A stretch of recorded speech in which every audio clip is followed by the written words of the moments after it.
Allô tout le monde, j'espère que vous allez bien. Alors est-ce que vous aussi, vous avez de la difficulté à dire non quand on vous fait une proposition? Alors ici Claire, dealeuse de bien-être, d'amour et d'huile essentielle, j'espère que vous allez bien. Petit partage aujourd'hui autour de ce non, parce que ce non a une grande histoire chez moi. Alors comme beaucoup le savent, je suis conseillère bien-être avec la magnifique entreprise de doTERRA, qui a choisi comme modèle d'affaires le marketing relationnel ou on l'appelle aussi MLM. Et donc, qu'est-ce que c'est? C'est tout simplement partager des produits, proposer et puis vendre s'il y en a qui veulent acheter en face. Et du coup, ça passe comment? Ça passe en général par des ateliers. Alors, avant de connaître doTERRA, avant de rentrer chez doTERRA, quand je participais à ce genre d'atelier, c'était très compliqué pour moi, mais vraiment très compliqué parce que je ne savais absolument pas dire non. Si j'avais pas envie d'acheter, j'achetais quand même pour la simple et bonne raison qu'en fait, j'avais peur, c'était vraiment ça. J'osais pas, j'avais l'impression que ça allait peiner la personne en face, la personne qui faisait son atelier, si je n'achetais pas. Donc vraiment, c'est quelque chose qui m'appartient à moi, mais j'avais l'impression que du coup, en fait, on était un petit peu tous dans ce cas-là. Et quand on m'a proposé de rejoindre doTERRA, j'ai dit, oulala, s'il faut faire des ateliers, ce sera non, parce que moi, je veux pas faire ça, je veux pas obliger les gens à acheter ou choses comme ça. Parce que moi, en fait, je me sentais obligée d'acheter quand je participais à des ateliers.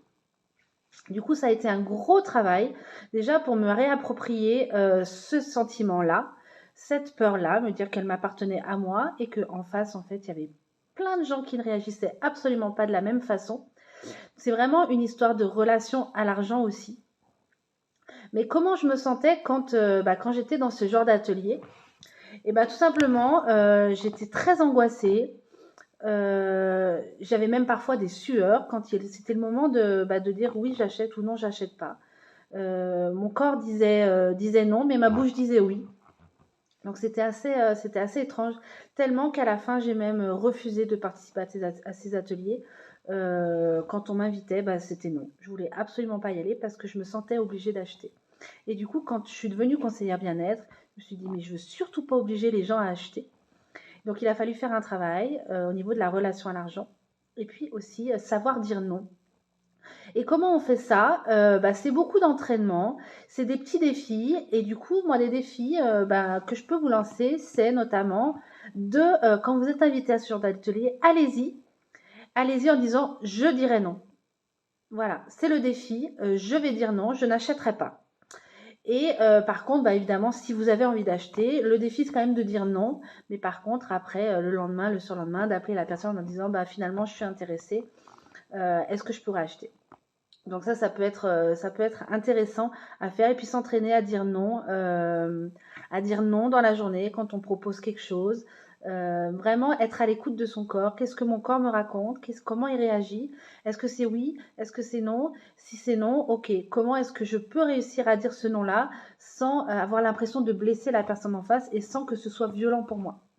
Voilà, c'est vraiment être à l'écoute. Donc voilà, c'était le petit partage pour vous dire un petit peu que moi aussi, comme beaucoup d'entre vous, j'ai eu beaucoup de mal à dire non.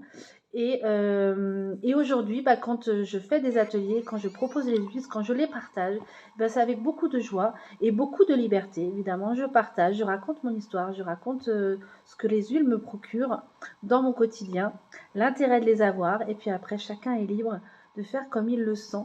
Et en fait, chacun son chemin, chacun son espace, chacun son moment. Et c'est ça qui est important.